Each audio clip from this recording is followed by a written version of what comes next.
नमस्कार दोस्तों, स्वागत है आपका। आज मैं लेकर आई हूँ एक भावुक कर देने वाली छोटी सी कहानी। उम्मीद है आपको पसंद आएगी। तो चलिए शुरू करते हैं। वो उनकी शादी की सालगिरह का दिन था। पति पत्नी एक दूसरे से नाराज थे। कुछ देर पहले दोनों में किसी बात पर जोरदार बहस हुई थी और ये नाराजगी उसका ही नतीजा था। दोनों की शादी को 5 साल हो चुके थे। इन 5 सालों में उनका प्यार धुंधला पड़ने लगा था। प्यार की जगह शिकायतों ने ले ली थी। दोनों ये बात अच्छी तरह जानते थे और चाहते थे कि उनके रिश्ते में वो पहले वाली बात आ जाए, लेकिन लाख कोशिशों के बावजूद उनके रिश्ते में खटास बढ़ती ही जा रही थी। उस समय पति बालकनी में खामोश खड़ा था। पत्नी उसके पास आई और उसे एक डायरी देते हुए बोली, मैं इन रोज रोज के झगड़ों से तंग आ चुकी हूँ। जरूर हम दोनों में कुछ खामियां हैं जिन्हें हमें दूर करना होगा, तभी हमारा रिश्ता बच पाएगा। मैं चाहती हूँ कि अगले 1 साल में तुम्हें मुझसे जो भी कमियां दिखाई पड़े वो तुम इस डायरी में लिख देना।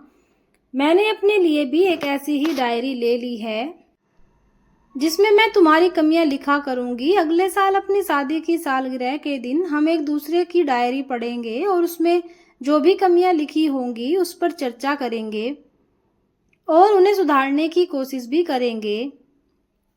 पति तैयार हो गया। वक्त गुजरता गया और 1 साल बीत गया।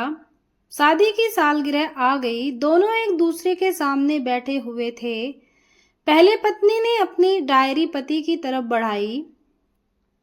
पति डायरी के पन्ने पलटने लगा। पहला पन्ना, जिस पर लिखा था, तुमने पिछले साल मेरे बर्थडे पर मुझे कोई तोहफा नहीं दिया। मुझे बहुत बुरा लगा। तुम्हें तोहफा देना चाहिए था। दूसरा पन्ना खोला तो उस पर लिखा था, जब मेरी मम्मी डैडी हमारे घर आए थे तब हमने मूवी देखने का प्लान बनाया था, लेकिन तुम उस दिन ऑफिस से देर से लौटे। मम्मी डैडी के सामने मुझे नीचा देखना पड़ा। तुम्हें वादा निभाना सीखना होगा। तीसरा पन्ना पलटा तो उस पर लिखा था, मैंने तुम्हारे लिए इतनी मेहनत से स्वेटर बुना था, लेकिन तुमने तारीफ के 2 शब्द भी नहीं कहे। क्या मैं इस काबिल भी नहीं? इसी तरह डायरी के सारे पन्ने भरे हुए थे।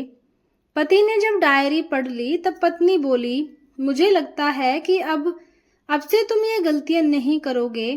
पति ने हाँ में सिर हिलाया। फिर पत्नी ने पति की डायरी ली और पन्ने पलटने लगी। पहला पन्ना पलटा तो पन्ना खाली था। दूसरा पन्ना भी खाली था। तीसरा पन्ना पलटा तो वो भी खाली था। पत्नी ने देखा कि डायरी के सारे पन्ने खाली हैं।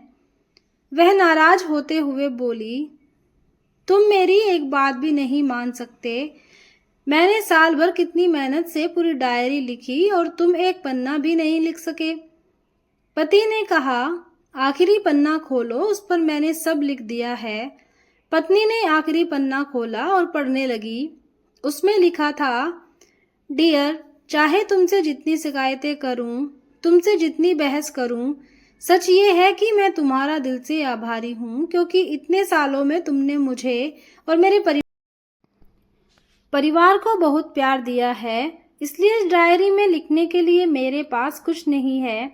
ऐसा नहीं है कि तुम में कोई कमियां नहीं, लेकिन तुम्हारे प्यार, समर्पण और त्याग के सामने वो सारी कमियां बोनी हैं। हजारों कमियां हैं मुझ में, इसके बावजूद तुम मेरी परछाई बनकर हरदम मेरे साथ रहती हो। भला अपनी परछाई की भी कोई कमी निकालता है? तुम जो हो, जैसी हो, मैं तुम्हें बहुत प्यार करता हूँ और इसी तरह तुमसे लड़ते झगड़ते और प्यार करते अपनी सारी जिंदगी गुजार देना चाहता हूँ। उम्मीद है तुम मुझे और मेरे परिवार को यूं ही प्यार करती रहोगी। यह पढ़कर पत्नी की आंखों में आंसू उमड़ गए।